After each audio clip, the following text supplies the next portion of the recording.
Olá, seja bem-vindo ou bem-vinda à nossa aula 11.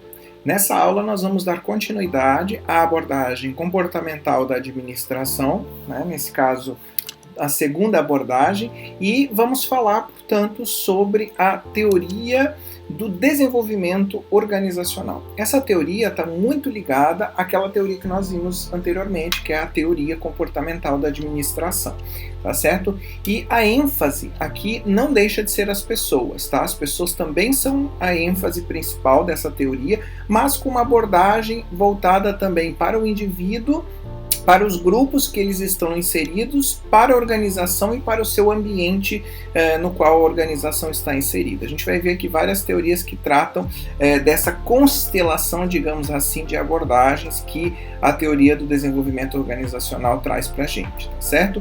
Então, as origens dessa teoria, é muito importante que a gente perceba que aqui a proposta é de um desenvolvimento planejado das organizações, ou seja, que se planeja o desenvolvimento das organizações e não só o seu crescimento, como nós vimos, porque há uma diferença aqui entre o que é crescimento e o que é desenvolvimento. O crescimento é a nível de tamanho, né, quantitativo, enquanto que o desenvolvimento traz um aspecto qualitativo, né, e no sentido das organizações não basta crescer só em tamanho, mas elas precisam também se desenvolver, né, criar, portanto, condições de melhorar a sua eficácia e a sua eficiência, né? E isso tem a ver com o desenvolvimento organizacional. E essa teoria ela acaba surgindo em 1962 com um conjunto aí de ideias a respeito do homem, da organização e do ambiente que esse homem está inserido, né, que essa organização está inserida, para facilitar, digamos assim, o crescimento e, por consequência, o desenvolvimento das organizações da época, né? É mais um movimento, digamos assim, uma tendência de ideias do que uma nova teoria. É uma roupagem mais atualizada daquilo que nós vimos na teoria comportamental, né? Nós tivemos aqui também, como vocês podem ver, a criação, né, do National Training Laboratory, que significa o quê? Esse Laboratório Nacional de Treinamento, ele tinha como foco encontrar, portanto, entender como que era o comportamento das pessoas dentro de determinados grupos. Portanto, foram estudos científicos elaborados no sentido de entender como que esses comportamentos aconteciam dentro dos grupos e também traçar, portanto, delineamentos de como, né, trabalhar esses grupos, né, criando sensitividade, que é o que a teoria fala, para melhorar o comportamento dos indivíduos dentro das suas estruturas de trabalho, né, dentro das suas equipes, dentro dos seus grupos. É importante também a gente perceber que essa publicação desse livro que está falando aqui sobre T-Groups, né, esses grupos no sentido de observar a sensitividade para melhorar o comportamento, é um livro do Leland Bradford, que foi, digamos, o coordenador desses estudos, né, sobre o comportamento, e ele é considerado o precursor desse movimento do desenvolvimento organizacional. Tá certo? Além disso, né, aqui a teoria ela tenta fazer a fusão de duas tendências, que nada mais é do que aquela abordagem estrutural que nós temos quando a gente olha para administração clássica, científica, administração burocrática, com essa abordagem mais comportamental, voltada para a escola de relações humanas, para a teoria comportamental propriamente dita, e também para uma abordagem sistêmica, que é o que nós vamos ver para frente, que é a questão de olhar para a organização pensando que ela é composta por um conjunto de órgãos, né, de estruturas, que vão, digamos assim, compor um sistema maior, que é a organização como um todo, né? E a teoria também trata dos estudos sobre conflitos interpessoais e organizacionais. Conflitos interpessoais no sentido de conflitos entre as pessoas, dentro dos seus grupos e entre os próprios grupos que existem dentro da organização, né, e organizacionais no sentido de indivíduos enquanto interessados em determinadas questões e organização interessada em outras questões, que foi o que nós discutimos na teoria anterior, né? E as variáveis básicas da teoria estão alicerçadas no ambiente em que a organização está inserida, na própria organização e sua estrutura, né, nos grupos em que esses essas pessoas interagem e fazem com que a organização atinja os seus resultados, né? Porque existem, portanto, objetivos comuns a atingir, e nos indivíduos, né? Nas características comportamentais e motivacionais desses indivíduos, levando aí, pegando o gancho, digamos assim, da teoria comportamental que nós vimos na aula anterior. Aqui a organização ela é entendida como um novo conceito, né? Um conceito de organização que envolve e abarca aquela ideia do formal e do informal, mas com uma roupagem voltada para o comportamento, né? Para a motivação das pessoas. E aqui, portanto, alguns conceitos são trabalhados, como o da cultura organizacional, né? Que é a filosofia, portanto, que a organização tem acerca de práticas e procedimentos que ela considera como corretos e que permeiam tanto a atuação das pessoas como indivíduos, como eles enquanto grupos, né? E o clima organizacional, que é o ambiente no qual essas pessoas estão inseridas, né? O clima organizacional tem a ver com o quê? Com a forma com que as pessoas percebem a estrutura daquele ambiente, se é um ambiente psicologicamente agradável de se trabalhar ou não, né? E, portanto, aqui se trabalha a questão de mudança, né, de cultura e clima organizacional, no sentido do quê? No sentido de criar um alicerce para o desenvolvimento. Por quê? Porque até então as organizações elas eram muito pautadas no processo de produção, como nós vimos lá nas teorias mais clássicas. E, portanto, aqui se pensa o que se pode fazer para desenvolver a organização e pensar nesse desenvolvimento planejado, né? E não somente no desenvolvimento produtivo ou num desenvolvimento focado especificamente em resultados, né?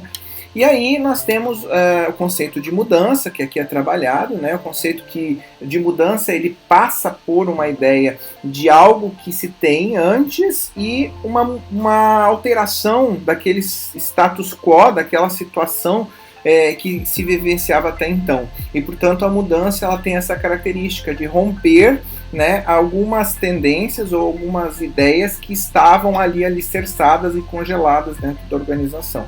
E nós vamos ver aqui como funciona esse processo de mudança, vamos compreender a questão de como que a gente sensibiliza as pessoas para a mudança, né, e falar sobre o conceito também de desenvolvimento e as fases da organização e essa crítica que a teoria traz às estruturas convencionais, essas estruturas muito rígidas e muito fechadas, muito estanques, né, voltadas simplesmente para o processo de produção. Então, nós passamos dentro dessa proposta de teoria de uma ideia mecânica, daquela ideia que nós tínhamos dentro das teorias clássicas, né, da administração científica, da teoria da burocracia, para um sistema orgânico, né, um sistema que se adapta, portanto, a todas as estruturas que fazem parte dele. Então aqui a gente passa de uma ênfase nos cargos que os indivíduos ocupam para uma ênfase nos relacionamentos dentro dos grupos, né? De um relacionamento de autoridade-dependência entre o subordinado e o seu chefe para um relacionamento de confiança e de crença recíproca entre eles. Veja que aqui o aspecto humano é bem considerado, exatamente porque o desenvolvimento organizacional também está pautado nas questões humanas e não só nas questões de produção e de máxima eficiência produtiva, né? Uma troca dessa postura, né, de rígida adesão à autoridade, responsabilidade dividida dentro das hierarquias para uma interdependência e por responsabilidades mais compartilhadas, mais descentralizadas, né? Uma divisão do trabalho e supervisão rígida que nós vimos lá nas teorias clássicas para uma participação e responsabilidade do grupo, né, das equipes e não só das chefias. Um processo decisório centralizado para a descentralização, que foi o que eu acabei de falar. E um controle rigidamente centralizado nesses modelos mais mecânicos, né, da teoria mais, digamos assim, clássica, mais tradicional, para um comportamento de responsabilidade e de controle, de verificação, de análise, para ver se aquilo que foi planejado foi realmente executado dentro dos processos de responsabilização, ou seja, se atribui a responsabilidade para alguém e depois só controla para ver se a pessoa fez aquilo que foi solicitado, né? Isso é a solução de conflitos por meio de repressão, hostilidade, pressão ou punição para uma solução de conflitos através do que? Daquilo que nós falamos na aula passada, de negociação ou de solução de problemas de forma compartilhada, onde você negocia e tenta encontrar um denominador comum, onde tanto a organização quanto você, enquanto empregado, por exemplo, saia beneficiado. Então aqui a proposta realmente é de uma roupagem mais atualizada. Vocês vejam que a gente já está falando aqui em 1962, ao longo do tempo a gente já está passando para essas teorias mais atuais e voltadas realmente ao interesse, ao entendimento de que as pessoas são importantes dentro das organizações. E cabe a gente destacar aqui algo que a teoria traz, que é a questão do iceberg da cultura organizacional, que significa o quê? Muitos aspectos formais e bastante conhecidos e divulgados dentro das organizações, eles estão visíveis, Aqueles aspectos da organização formal, da estrutura organizacional, da descrição dos cargos, dos objetivos e das estratégias, as tecnologias que são utilizadas, as políticas de pessoal, os métodos que a gente utiliza e as medidas de produtividade padrão, são estabelecidas e são conhecidas por todos, mas os aspectos que são informais ou relacionados às questões de motivação e de comportamento dos indivíduos e dentro desses seus grupos ficam muitas vezes escondidas, porque a ideia do iceberg é essa, Uma parte dele fica visível, mas uma parte muito grande desse iceberg, porque quando ele está lá no meio do mar, você vê só uma pontinha, mas às vezes é um gelo, uma quantidade de gelo enorme que está escondida ali com a água do oceano. E o iceberg aqui tem um contexto exatamente semelhante a esse, De que aspectos informais não são vistos, são muitas vezes ali camuflados ou escondidos, E esses aspectos são o quê? São os padrões de influenciação e de poder, ou seja, a gente não sabe isso de forma muito clara, como que se dá esse processo, E por isso esses processos são muitas vezes ocultos. Percepções e atitudes das pessoas também, porque são questões muito relativas, sentimentos e norma dos grupos, crenças, valores, expectativas das pessoas com relação aos objetivos pessoais, organizacionais. Na verdade, a gente já viu lá nas teorias anteriores sobre principalmente a questão do Maslow, da pirâmide de hierarquias, lá da estrutura das necessidades hierárquicas de Maslow, que as pessoas elas tendem a satisfazer as suas necessidades fisiológicas primeiro, Mas a gente não sabe, cada um tem experiências específicas que fazem com que a pessoa tenha diferentes expectativas quanto aos relacionamentos sociais, quanto às questões de estima, e apreço e também de autorrealização, E essas normas grupais, às vezes que são informais, os padrões informais de integração, as pessoas se ligam a grupos, às vezes que eles tenham mais afinidades e não se sabe exatamente qual é a lógica, de arrumação, digamos assim, desses grupos informais, e também essa questão das relações afetivas, como se dá o processo de afetividade dentro das organizações pelas pessoas. Então, enquanto esses aspectos mais formais e abertos são componentes visíveis e publicamente observáveis, como diz aqui, orientados para aspectos mais operacionais e das tarefas que esses indivíduos estão envolvidos, existem esses componentes invisíveis, cobertos, que são afetivos e emocionais, que são orientados por questões sociais, de afinidade, de relacionamentos entre essas pessoas, e psicológicos também, que tem a ver com as questões que as pessoas acreditam, como crenças, como propostas filosóficas de vida.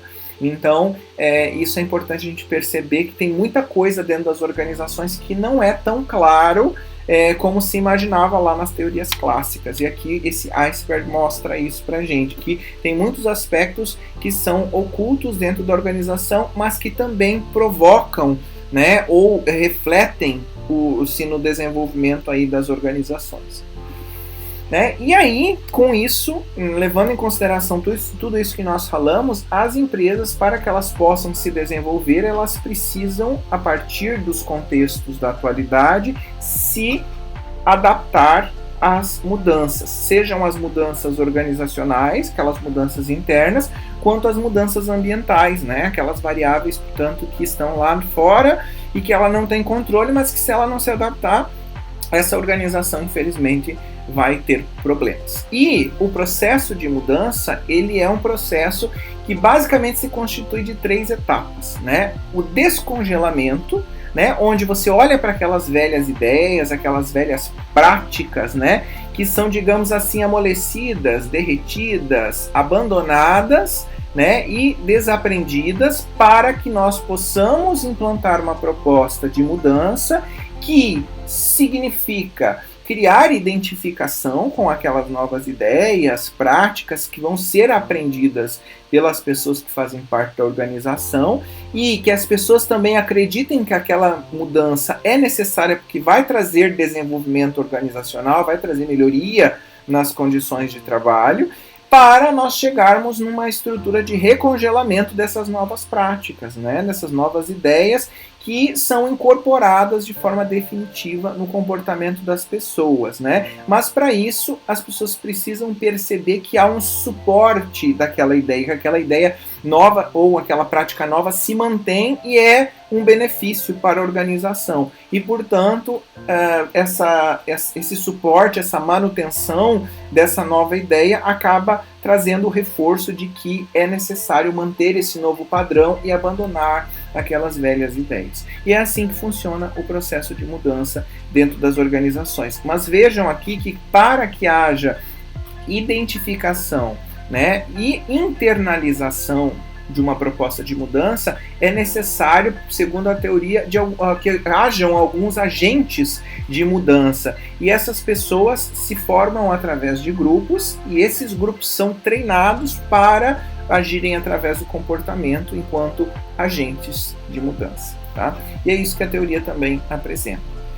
Então, quando a gente fala em mudança, é importante que a gente perceba que existem 2 cenários principais aqui, né? Nós temos uma situação antiga, como eu já falei, temos forças positivas que agem, né, de forma a suportar e dar apoio para aquela mudança acontecer, mas nós também temos o contrário, temos aquelas forças negativas, né, que acabam também influenciando aí a questão da não mudança, da permanência pela manutenção daquilo que já existe, né? Digamos que fosse o conservantismo, né? A questão de você manter aquilo que já está em execução. E aí, quando você tem uma força positiva mais atuante do que a força negativa, você tem uma tentativa de mudança bem sucedida e se passa, depois que cumprir aquelas 3 etapas que nós mencionamos aqui, do descongelamento, da própria implementação da mudança e do recongelamento das ideias, para uma nova situação que vai se enraizar, digamos assim, dentro da organização. E isso é válido para qualquer coisa dentro da organização, tá? Dentro de todos os processos que vocês possam imaginar. Claro que de forma muito simples, porque esse processo de mudança é um processo complexo, né? E mobilizar as pessoas para serem apoio e suporte enquanto forças positivas, às vezes é bastante complicado. Quando nós temos uma velha situação, e aí nós pensamos em forças negativas, né, que elas acabam aí, portanto, dizendo, não, mas nós devemos manter aquilo que já está, porque as novas não estão trazendo, as propostas novas, as novas ideias não estão trazendo os benefícios esperados e tudo mais. Quando isso acontece, das forças negativas serem maiores do que as positivas, nós temos uma tentativa de mudança mal sucedida e volta-se, portanto, àquele status quo, aquela situação de velha, né, velha ideia ou velha prática que já estava em execução anteriormente, né? Por isso que é importante pensar bem essas etapas da mudança para que não se volte depois para uma velha situação e aí esse problema aqui do descongelamento aconteça, porque o que acontece? Se você pensou em mudar alguma coisa e não conseguiu, depois a resistência das pessoas ela acaba sendo maior porque ela não quer mudar essa estrutura de descongelamento novamente, porque ela já tentou descongelar uma vez, né, digamos assim, e encontrou dificuldade. Então é importante que a gente perceba que o processo de mudança ele tem que ser pensado e planejado de forma muito exaustiva, digamos assim, porque caso contrário nós acabamos tendo uma tentativa de mudança mal sucedida e voltamos à velha situação e há uma resistência ainda maior para a mudança, né? E que tipos de mudança podem acontecer nas organizações? Nós podemos ter mudanças na estrutura organizacional, mudanças na tecnologia, mudanças nos produtos e nos serviços, mudanças na cultura organizacional, e tudo isso tende a trazer um desempenho organizacional melhorado, né? Eu fiz um redesenho da organização, mudei o formato do trabalho, uma nova configuração do negócio, que antes tinha um determinado viés, agora tem outro, comprei novos equipamentos, novos processos de trabalho, foi redesenhado o fluxo de trabalho, houve mudança nos produtos, ou seja, colocamos novos produtos no mercado, ou novos serviços, criamos aí, tanto o desenvolvimento de produtos e novos mercados, novos clientes, né? E com isso nós também podemos ter mudanças a nível de cultura organizacional, né? Novas atitudes, novas percepções, novas expectativas, uma nova mentalidade de como se trabalhar dentro da organização, ou novas habilidades e competências desenvolvidas, né? Com planos de carreira, com a possibilidade de crescer dentro da organização, né? E novos resultados também, não só resultados financeiros, mas também resultados produtivos, resultados a nível de processo, resultados também que sejam voltados a maior, digamos assim, valorização do capital intelectual que existe dentro das organizações. Então, tudo isso acaba trazendo um desempenho organizacional melhorado. E, portanto, podem ser mudanças nesses aspectos e mais muitos outros que a gente poderia listar aqui, né? E as etapas de mudança organizacional? Como que a teoria aborda essa questão, né? Nós temos as forças ambientais ou externas e as forças internas que fazem com que a organização perceba que ela precisa mudar alguma coisa. As forças ambientais são a própria competição, os clientes, os concorrentes, os fornecedores, né? Aquelas variáveis que a gente não tem tanto controle. E as forças internas são a missão, os objetivos, os planejamentos que foram feitos, os planos, né? Os problemas e necessidades que a organização identifica, e com isso a organização percebe que precisa mudar, né? E para isso ela precisa analisar os problemas e as necessidades, né? Diagnosticar quais foram ou quais serão, digamos assim, as mudanças que são necessárias fazer para que ela consiga ter essa mudança atingida, né? E isso vai de acordo com o diagnóstico da mudança, né? Identificar o que precisa ser feito para que determinada ação seja concretizada e depois haja, portanto, a implementação da mudança, com a utilização da análise de campo de forças e táticas para tentar ultrapassar a resistência à mudança que foi trabalhada lá em cima, com a questão do descongelamento, a mudança e o recongelamento de novas ideias, tá certo? E aqui é importante a gente perceber, quando eu falei lá atrás sobre as influências, nós temos as forças que são favoráveis e aquelas que são desfavoráveis ou restritivas, né? O que normalmente contribui para a mudança de um status para o outro, de uma velha situação para uma nova situação, né? O desejo das pessoas mudarem é uma das forças positivas, né? A questão da vontade de melhorar enquanto empresa, enquanto processo, enquanto produto, enquanto serviço, né? Enquanto tecnologia, enquanto pessoas, por que não? Enquanto grupo, enquanto time, enquanto setor, né? Então essa vontade de melhorar pode fazer também com que as organizações pensem em mudança. Além disso, nós temos a questão também de novas ideias, né? Que podem também fazer com que a organização queira mudar, né? Novas ideias que podem tanto incluir a organização dentro de um processo aí de desenvolvimento. Criatividade, inovação, ou inconformismo no sentido de perceber que aquela situação está incômoda, aquela situação que está sendo vivida ali de permanência no mesmo status, na mesma situação há muito tempo, né? E a questão do empreendedorismo, né? Que a gente chama também dentro das organizações de intraempreendedorismo, que é aquele empreendedorismo que é feito com mudança de rotinas, né? De processos, de produtos, de pessoas dentro das organizações. E também nós temos as forças ao contrário, que são as restritivas. Por que eu tenho que mudar? Se eu desejo ficar no mesmo status que eu estava antes, né? A mudança causa resistência porque muitas vezes as pessoas estão conformadas, né? Com aquilo que elas já estão fazendo dentro das organizações, que é o conformismo que está aí, né? a vontade de manter-se naquele status que estava, né? Aquelas velhas ideias que ainda permanecem, né, dentro da organização. Né? A coisa de se conservar aquilo que está, não, mas está tão bom sendo feito dessa forma, para que a gente vai mudar? Né? Tem muito isso. A questão de criar um hábito, também a rotina. Tô tão acostumado a ligar o computador, sentar e trabalhar ali 6 horas todo dia, que se eu tiver que mudar a minha rotina, já vai ser um problema. E é aí que acaba criando também uma resistência à mudança, né? E a questão do burocratismo, né? Da questão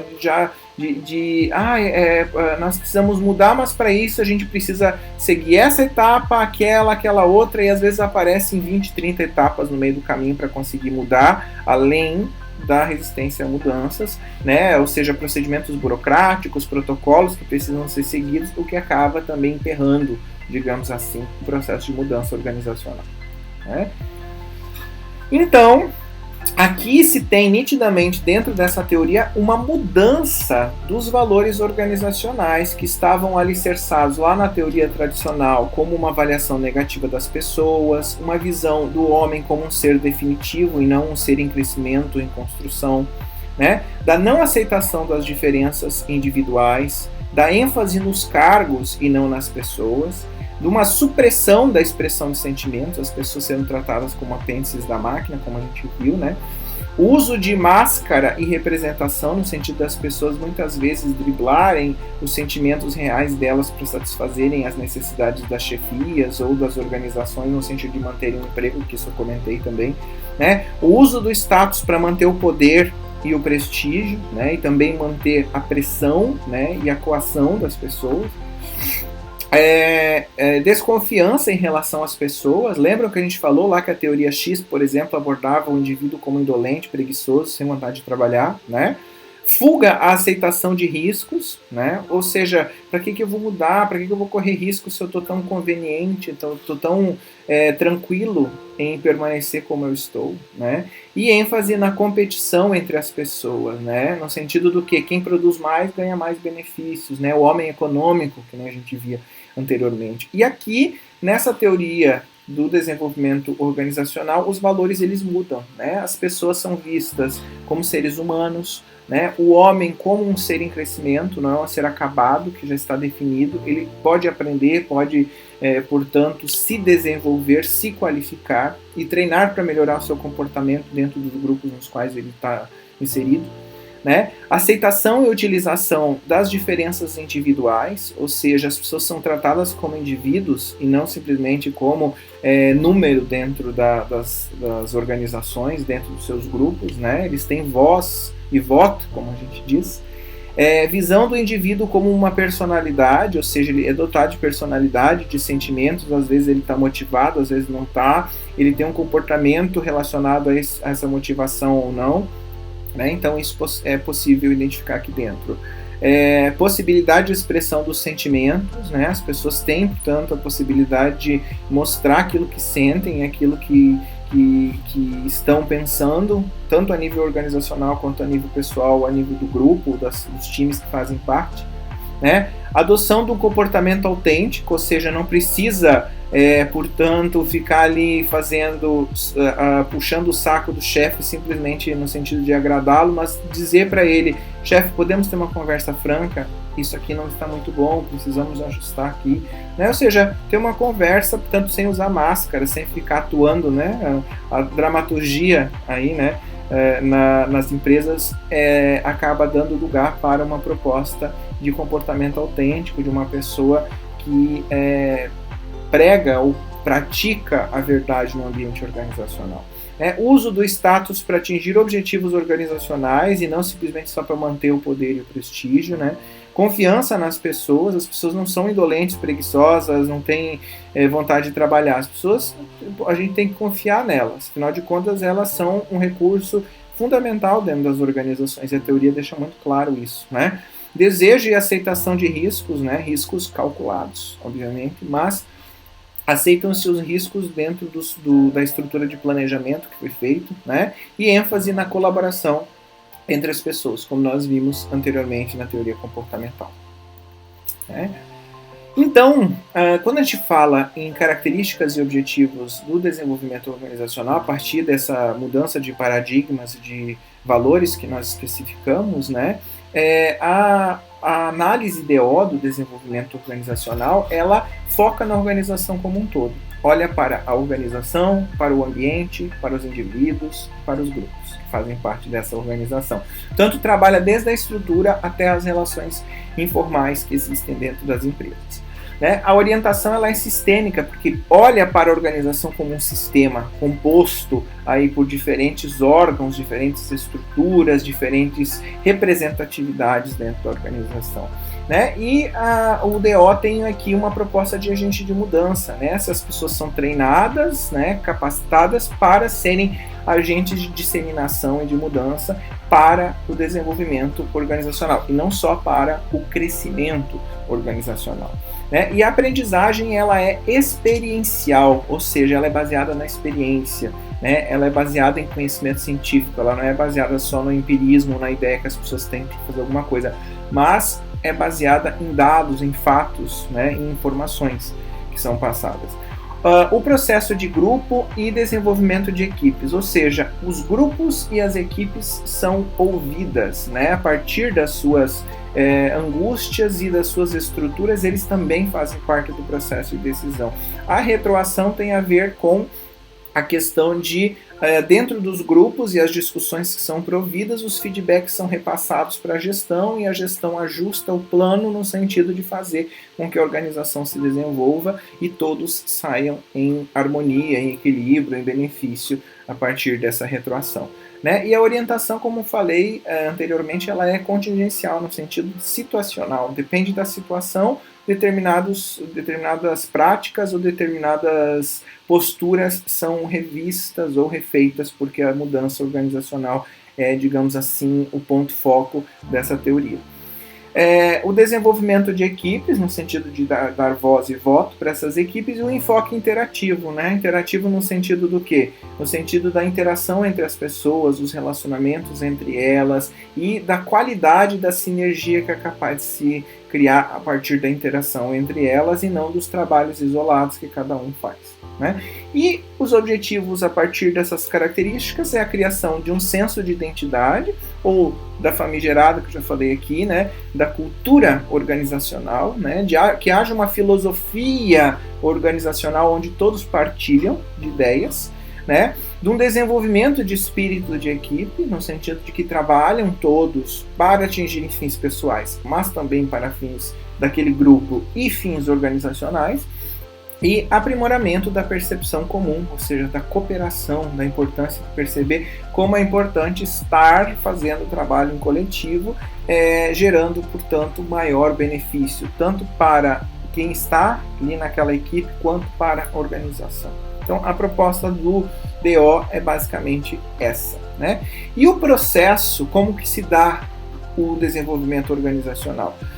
É preciso, portanto, uma etapa de fazer coleta de dados, né? A gente observa a organização e vê quais são os problemas que a organização tem. Né? A partir desse problema, a empresa fala, não, nós vamos usar uma proposta de mudança, de desenvolvimento organizacional. Vamos, ao mesmo tempo que estamos crescendo, queremos desenvolver para que tanto as pessoas que fazem parte da organização quanto a estrutura organizacional seja beneficiada. E aí, a partir do momento que a gestão toma essa decisão, ela cria o diagnóstico inicial, trazendo, pode ser um consultor externo ou alguém que tenha know-how para isso, né? E faz o quê? Faz a elaboração de uma proposta de desenvolvimento organizacional ou de mudança. Né? E a partir daí os dados são confrontados, a partir do planejamento, vê se ele bate com a realidade, faz aí as devidas amostras, a identificação mais específica dos problemas e do que é que precisa ser combatido como prioridade, e a partir disso se faz aí um planejamento da ação, né? Já se fez o diagnóstico, a identificação dos problemas e dos conflitos, depois faz o que? As ações de intervenção, desenvolvendo as equipes, ou seja, capacitando elas, as equipes enquanto agentes, como nós já falamos ali, de mudança, né? As equipes são capacitadas no sentido de levar qual é a proposta de desenvolvimento organizacional. E esses agentes de mudança são os disseminadores que vão trazer o desenvolvimento intergrupal, ou seja, inter e intragrupal, né? Eles vão ser capacitados e vão repassar essa proposta de mudança para os demais membros daquela organização. E a gestão, e claro, esses consultores, essa consultoria externa, né, esse staff, essa assessoria, em comum acordo com as chefias, né, que fazem parte da estrutura organizacional, vão fazer tanto a avaliação e o acompanhamento dessa mudança, né, dessas práticas de desenvolvimento organizacional que foram traçadas previamente. É assim que funciona tanto o procedimento aqui, o processo, né, de desenvolvimento organizacional. E nós podemos utilizar várias técnicas para isso, né? Podemos ter técnicas intra-organizacionais com a retroação de dados, né? Ou seja, no sentido de fornecer dados, informações, métricas, tabelas, gráficos que possam fornecer dados para que a gente possa resolver o problema. Podemos ter técnicas intergrupais, que a gente pode colocar, portanto, pessoas que fazem parte de diferentes grupos, ou gestores, por exemplo, de áreas A, B e C, para confrontarem-se no sentido de identificarem os problemas organizacionais. Intragrupal, né, técnicas intragrupais que são no sentido de consultoria de processos, né, perguntando aí para quem faz parte do processo quais são as perspectivas que eles acham. Obviamente que o gestor da unidade vai tomar as decisões, mas ele vai fazer a consultoria de processos no sentido de identificar com a equipe dele quais são os problemas e os gargalos que são enfrentados, né? E com isso desenvolver a equipe também no sentido de treinar ela, né, para que possa conduzir aí o processo de forma a solucionar realmente, de forma efetiva, o problema. Além disso, nós temos também as técnicas interpessoais, que tratam da questão de como que as pessoas se relacionam entre elas, né? Como que a gente pode melhorar essa relação, essa transação existente, o que você pode ajudar o outro e o outro te ajudar em troca, né? No sentido de uma análise transacional de desenvolvimento organizacional. Além disso, nós temos também a questão das técnicas intrapessoais, que tem a ver com a proposta inicial da teoria, que é o treinamento da sensitividade, no sentido de perceber como que deve ser o meu comportamento frente aos relacionamentos interpessoais e grupais que eu tenho dentro da organização, dentro da empresa que eu trabalho. Então, a partir daí, nós tivemos várias teorias que também começam a trabalhar essa questão do relacionamento e da gestão, né, da teoria do desenvolvimento organizacional. E nós temos uma teoria que trata do Managerial Bride, que nesse caso é a grade que a gente chama de gestão, e conseguimos entender aqui que existem dois tipos de gestores mais basicamente dentro das organizações. Aqueles gestores que focam mais em pessoas e aqueles que se preocupam mais com a produção. E a teoria tenta desconstruir isso e mostrar a importância de se trabalhar com o equilíbrio dessa percepção, de trabalhar com pessoas e ao mesmo tempo também com a produção. Vocês podem ver que o estilo 1.1, que nem se preocupa com a produção e nem com as pessoas, ele tem um esforço mínimo, né, para o trabalho, para executar o trabalho e para continuar sendo membro da organização. Esse pode ser o gestor ou pode ser o próprio funcionário, né? Aqui nós temos dois perfis de pessoas que gerem as pessoas ou de pessoas que trabalham com outras pessoas. Então, quando nós temos um estilo 1.1, nós temos um estilo assim desleixado, né, com esforço mínimo para que o trabalho seja executado. Quando nós temos uma preocupação muito grande com pessoas e pouca preocupação com a produção, o que acontece? Né? As relações interpessoais são dadas foco aqui, né? E há uma atmosfera confortável e um ritmo de trabalho cordial, mas sem observar a questão dos resultados financeiros e resultados produtivos, né? Quando nós temos um estilo ao contrário disso, uma ênfase na produção e quase nenhuma preocupação com as pessoas, nós temos a proposta de olhar para a eficácia nas operações né, com arranjo de trabalho que as pessoas acabem por interferir em um grau mínimo, ou seja, olhando só para aqueles aspectos que nós tínhamos nas teorias anteriores, lá nas teorias clássicas, né, voltados simplesmente para o processo produtivo, sem levar em consideração as relações interpessoais.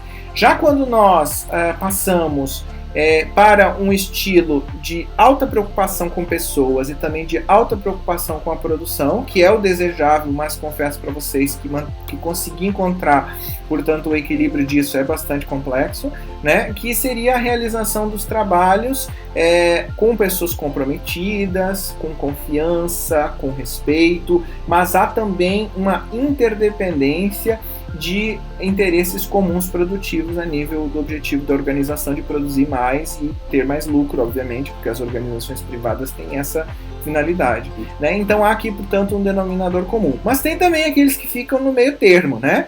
Que trabalham com uma preocupação média com as pessoas e média com a produção, né? Que é um desempenho organizacional, digamos assim, adequado, né? Mediano, e é obtido através do equilíbrio entre a execução do trabalho e a manutenção da moral de um nível satisfatório. Ou seja, as pessoas são trabalhadas a meio termo e a produção também é trabalhada a meio termo. Obviamente que o estilo 9.9 é interessante, né? Mas o estilo 5.5 também é visto como interessante no sentido de que possibilita, portanto, um equilíbrio maior. Né?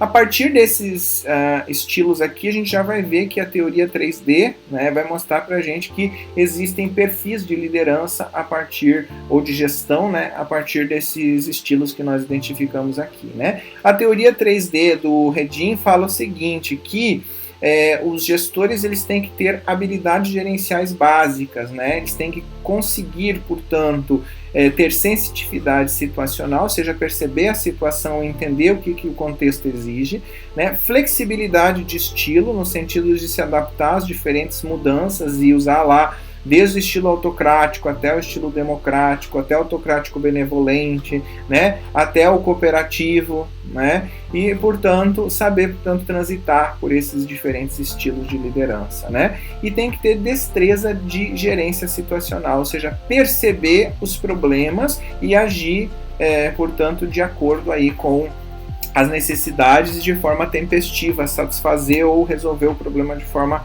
rápida, né.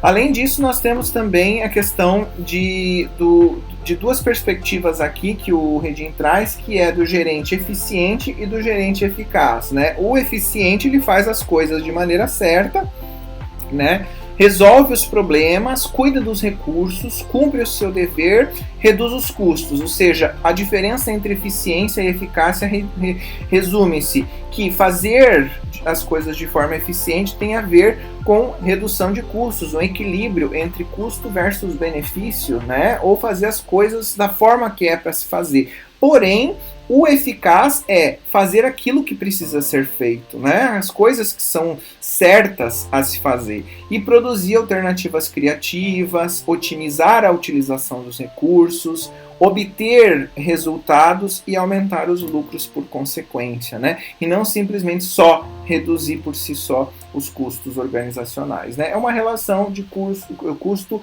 versus benefício, só que de custos voltados ao quê? A eficiência e a eficácia organizacional.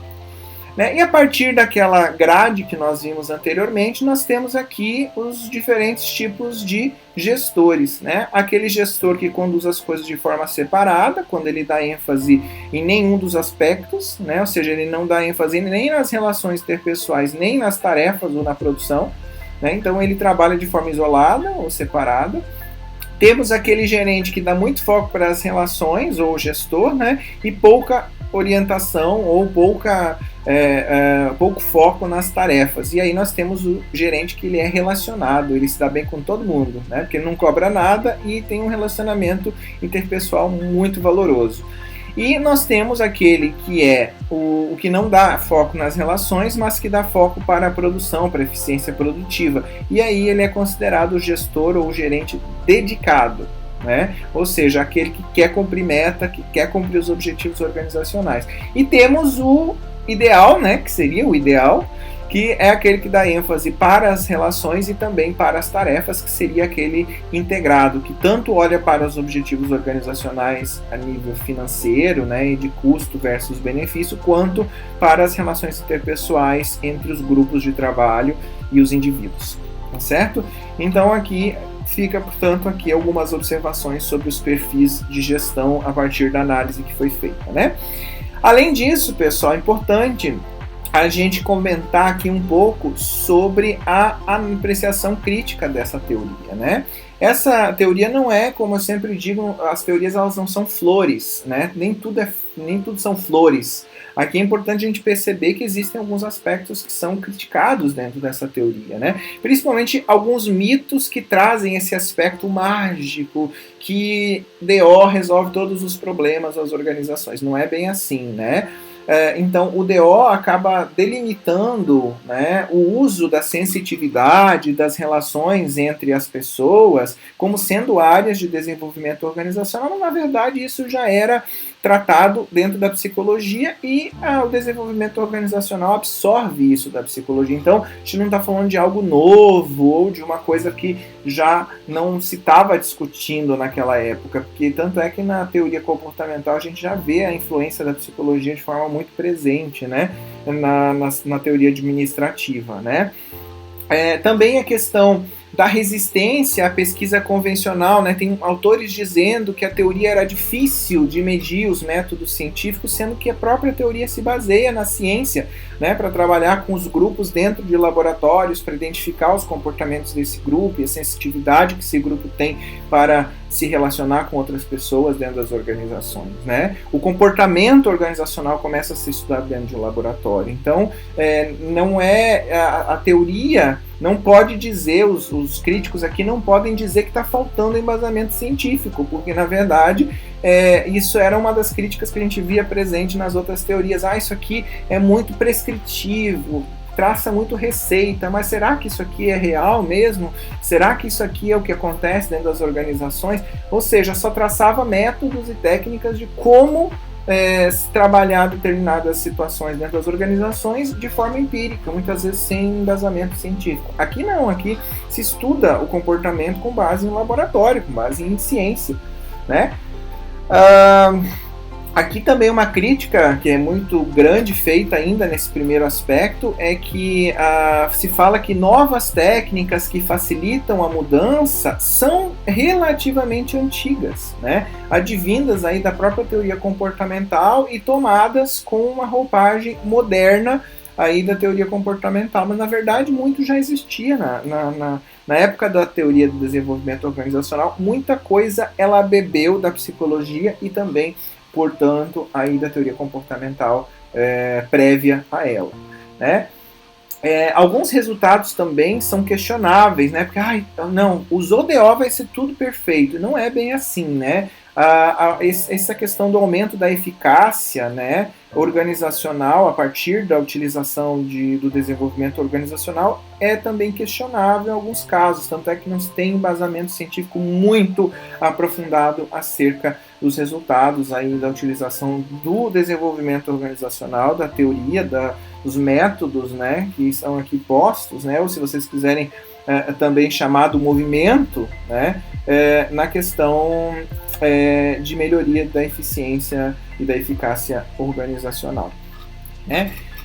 Além disso, nós temos a questão da imprecisão do campo do desenvolvimento organizacional. O que isso significa, né? Exatamente por abordar um contexto muito grande, linkando a organização formal com as organizações informais, os grupos, os times, as pessoas como indivíduos, os comportamentos, as motivações, acaba o desenvolvimento organizacional sendo impreciso, no sentido de o que faz o desenvolvimento organizacional, qual é o campo de atuação desse desenvolvimento organizacional, né?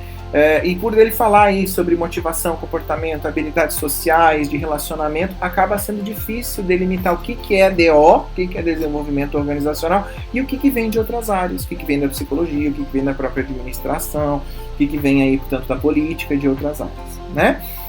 A ênfase na educação emocional também é outro aspecto criticado aqui dentro da teoria, no sentido de que a teoria ela foca no treinamento de habilidades de relacionamento a partir do comportamento das pessoas, né, mas não se preocupa com as habilidades de direção, né, mas técnicas de relações humanas, e acaba criando ou desenvolvendo aí uma técnica terapêutica que está um pouco afastada da ideia dos objetivos organizacionais. É no sentido de funcionar como uma terapia do comportamento para as pessoas, sendo que, na verdade, o que as organizações precisam na verdade, são relacionamentos que produzam resultados organizacionais, né? No sentido do quê? Não só no sentido financeiro, mas que produza resultado a nível de clima organizacional, a nível de cultura organizacional.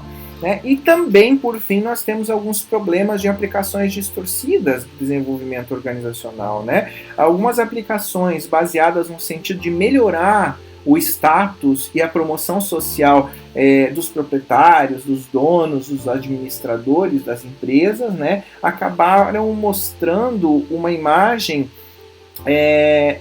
pública, digamos assim, vanguardista e voltada para mudanças da empresa frente a esse desenvolvimento organizacional. Porém, internamente, a empresa não é coesa dessa forma, não trabalhou as mudanças, ou não trabalha as mudanças de forma a entender os grupos, a entender as pessoas, a entender os comportamentos, a entender as motivações. É só algo meio que de fachada, sabe? Algumas empresas se utilizaram muito disso. Não, nós estamos provendo mudanças dentro das organizações. Aqui a nossa organização, ela se utiliza das teorias do desenvolvimento organizacional, mas se usa para fins de imagem institucional e não para efetivamente trabalhar com as pessoas que ali dentro estão inseridas. Né? Então, acaba, digamos assim, a teoria tirando, né, distorcendo um pouco a necessidade da materialidade das ideias do desenvolvimento organizacional dentro das empresas. Né? E também, como eu já falei previamente, a questão também da falta de algumas evidências científicas, né, da melhor capacidade do desenvolvimento organizacional cumprir essa questão da eficácia, né, da capacidade das organizações alcançarem os seus objetivos a partir da utilização da teoria, também foram aplicações distorcidas e questionaram aí, portanto, o desenvolvimento dessa teoria ao longo do tempo. Mas cabe destacar aqui que essa é, sem dúvidas, uma das teorias mais abrangentes no sentido de tratar o aspecto humano dentro das organizações. A gente não vai encontrar outras teorias tão abrangentes como essa, tá certo? Uma reflexão que é importante a gente fazer aqui, eu coloquei, não sei se vocês conhecem, né, o 5S, que é um bom senso, né, que pode ser ensinado, aperfeiçoado, praticado para o crescimento humano e profissional dentro das organizações, né, e ele está baseado em 5 sensos, que na verdade são sensos japoneses, estão, né, trabalhados aqui a nível de tradução, né? Senso de utilização, senso de ordenação, senso de limpeza, senso de saúde e senso de autodisciplina. Aí eu faço uma questão aqui para você, e para você refletir mesmo, o processo de implantação de um sistema igual a esse, 5S, né? Dentro das organizações, pode ser considerado um processo de desenvolvimento organizacional. Afinal de contas, né, a gente não vai ter aquelas estruturas que nós vimos de descongelar velhas práticas ou velhas situações, trabalhar a mudança, implantar essa mudança ou sustentar essa mudança e ter o apoio das pessoas no desenvolvimento dessa mudança para que haja, portanto, o recongelamento depois de práticas que trabalhem um melhor senso de utilização, de ordenação dos espaços, de limpeza dentro da organização, de saúde ocupacional e organizacional e de autodisciplina para o trabalho. Então vamos pensar, será que o 5S é uma representação de desenvolvimento organizacional dentro das empresas? E aí, o que você acha? Muito bem, eu acho que a nossa aula por hoje se encerra, né? Espero que vocês tenham gostado, você que está me assistindo especificamente. A referência que nós utilizamos é o livro do Chiavenato, né? Introdução à Teoria Geral da Administração. Espero que você tenha gostado da aula de hoje e nos vemos na próxima aula. Um abraço. Tchau, tchau.